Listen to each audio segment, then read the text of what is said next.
Alrighty guys, it is Qaaman here today, but if you prefer another tone, alrighty guys, it is Qaaman here today, and I just temporarily used my fake voice before going back to my normal voice. And what we're going to talk about in today's video is why bad writing is good for Dragon Ball. In fact, you can go as far as saying that it's actually a beautiful thing. And this is actually a topic that I had with a lot of friends on Discord a couple of weeks ago, where we actually talked about Dragon Ball compared to a lot of other anime. And one of my friends made one of the greatest points in the history of Dragon Ball that I think anybody with a brain and any type of common sense has to admit to themselves.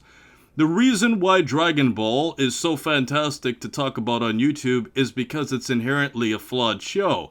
Now, this is something that I've always thought about in the back of my mind, but I never really thought about it in like a controlled, organized way of thinking. It was just something that I thought about in my subconscious, but when you actually think about it and analyze the points specifically, this actually makes a lot of sense. And we're first going to start off by talking about the key reason: debates.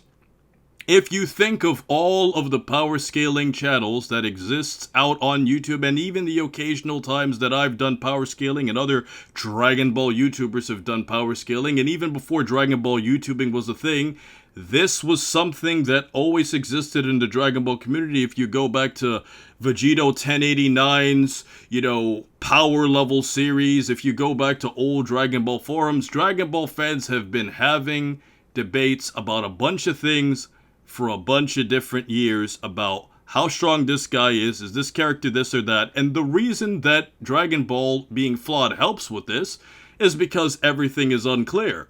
Because Super Saiyan 2 Gohan got his arm busted by Cell, it's not completely clear if he could have defeated Cell if he was completely healthy, even though evidence would suggest that Gohan would probably fare well. And then if you look at other situations throughout Dragon Ball history, you can look at moments where you can say, well, would Trunks have been able to defeat King Cole if King Cole transformed? Well, because we don't know if King Cole can transform, that in itself is inherently helping the reason of why we could be able to talk about it in the first place. Because King Cole directly looks like Frieza in his second form. So, if he looks like Frieza in his second form, then we can't confirm if he's truly in his full power, which theoretically means that, theoretically, if King Cole had two more transformations that resembled what Frieza looked like, or even cooler, if you look at the movies, even if you say they're not canon, that would theoretically mean that King Cole could have theoretically have squashed future Goku and future Trunks if he actually fully powered up. And the fact that that detail exists in the Dragon Ball universe is a reason why we could even talk about that in the first place.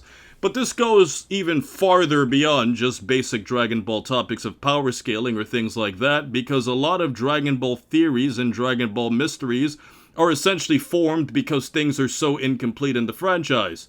So, for example, if you take the character of Pikkon, I think he's a great character to talk about because a lot of people have had theories about him going back to the past, and even though he's a filler anime-only character, you can basically say, well, how did Pikkon die? There's a lot of mysteries of that, there's a lot of theories about Olibu being based off of Hercules. There's so many different things that you can imagine and theorize about a lot of Dragon Ball characters simply because things are never explained. And I will openly admit that my channel greatly benefits from the fact that Dragon Ball is flawed, because all these theories can be discussed because the show is inherently flawed in its writing. For example, years ago I did a theory on, does Android 16 exist in the future? If Android 16 existed in the future, or if the show explained it, then my video couldn't have any explanation. But because it was never explained, I could directly talk about Android 16 and create logical theories using the canonical universe of Dragon Ball to come up with a proper answer. And then you could also translate this into other types of theories, like what happened to Goku at the end of Dragon Ball GT? Was he dead? Was he ascending in broad daylight as Geekdom talked about in his video? I actually made a strong point that if you look at Goku specifically at the end of Dragon Ball GT, he actually became the god of the series. And if you go back and you watch that video, I actually think that's the second greatest video I've ever uploaded in the history of YouTube outside of my alternate timeline theory, because I truly feel like that video is so accurate with the information I gave, and I'm not saying this to brag.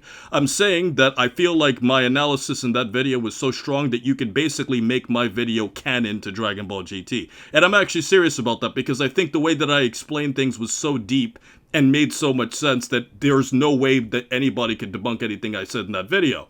And, you know, if you can, well, then the challenge is up to you.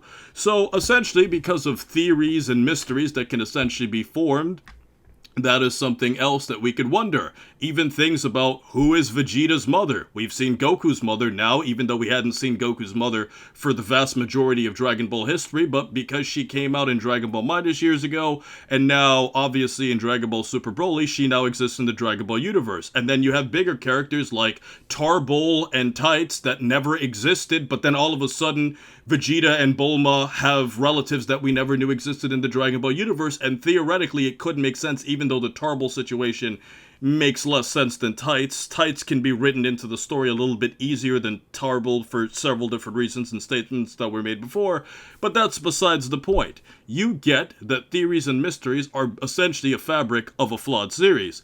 And also, one of the reasons why Dragon Ball being flawed is good is because it opens the door for new explanations.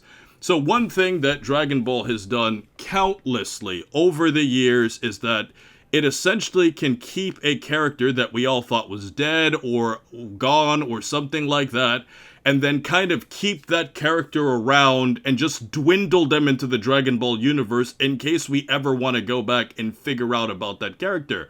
For example, if we want to use an extremely modern example, the best would be to use the character of 7-3.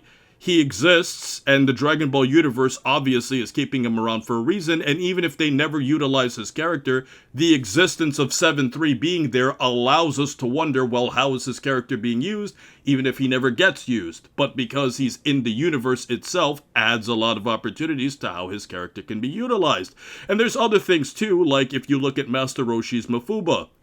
You can think theoretically Master Roshi should have theoretically have had the chance of sealing away the androids in the future timeline, or at least teaching Gohan and Trunks to use the Mafuba to defeat the androids. But being even more specific, you now have to start wondering, did Master Roshi even exist in the future timeline? And because Master Roshi had the Mafuba, that technique allowed it to be utilized by Goku many years before, but because Dragon Ball is flawed, that actually kept balance within the Dragon Ball universe, because if the Mafuba was always used in Dragon Ball and was not used in very specific moments like what we saw against Zamasu or King Piccolo, then it would be an overused technique and the series would be completely boring. Just imagine a scenario, which we will talk about in the future, of what if every Dragon Ball character just simply used the Mafuba to seal away every character? Would it work? The fact that we could even have a conversation about that is because Dragon Ball plants these seeds that could be used in the future, and because the characters are not logical and don't always make the proper decisions, it makes it better for the show. A good outside example to describe this would be in the Walking Dead series. Everybody should theoretically always use the guts technique to walk through hordes of zombies, but because they don't, it adds a lot more tension to the show. So sometimes having flaws makes it better. And we also have to remember the fact that the Dragon Ball community is a very, very divided community, where that is also great for the Dragon Ball franchise. Because you have people who are die-hard Kid Buu loyalists that will always say Kid Buu is the strongest version of Buu, that makes an interesting discussion. Because certain characters are fans of certain characters more than others, and because Dragon Ball fans come from all different types of cultures, that makes the community a lot healthier, because when you upload a video, even if you did the best you can do, you can hear a totally different perspective on something that you never heard before, which is one of the reasons why I take pride in responding to a lot of your comments, and I take time out of my day to do it. I genuinely enjoy doing it, and the main reason is because I want to know what people who aren't me think of in the Dragon Ball franchise, and I think having a divided community is one of the reasons why Dragon Ball is great, and having a flawed franchise essentially gets this divided community to have healthy discussions. And last but not least, guys, the ultimate reason why Dragon Ball being flawed is beautiful is because the canon is a complete conundrum where there's so many different things where the canon essentially just evolves itself over time, and as a result of that, you're always going to be sitting here doing like this Dragon Ball calculus of, well, is this character canon? Well, technically he was mentioned in this movie, but then he wasn't in this, but this, and as a result of all of that, now you start having better conversations, and it adds more to the community itself. So ultimately, because Dragon Ball's canon is so flawed, it makes the community richer, and ultimately, it makes Dragon Ball a beautiful series despite all of its flaws. Now, as a post-edit, I totally forgot to mention something extremely important. The characters of Dragon Ball always make extremely stupid decisions constantly over and over again. And as a result of that, that adds a lot to the tension of the series, and in many ways it also makes the series indirectly better. As you've watched probably a lot of my Dragon Ball What Ifs, you will learn that a lot of the times, because characters did something dumb, that led to that character being a lot stronger in the future, which allowed them to fight against future threats. And had they simply have made a more logical decision, they would have ultimately ended up being weaker, which means the future threat would have killed them. And as a result of all of that, guys, we have to admit that, yeah, it's kind of silly seeing characters like Vegeta always making mistakes over and over and over again, and along with all of our other characters like Goku sparing Frieza more than we can count. But, despite all of that, it is these flaws of these characters, the fundamental flaws of the Dragon Ball universe, that also further adds to why the series is so healthy.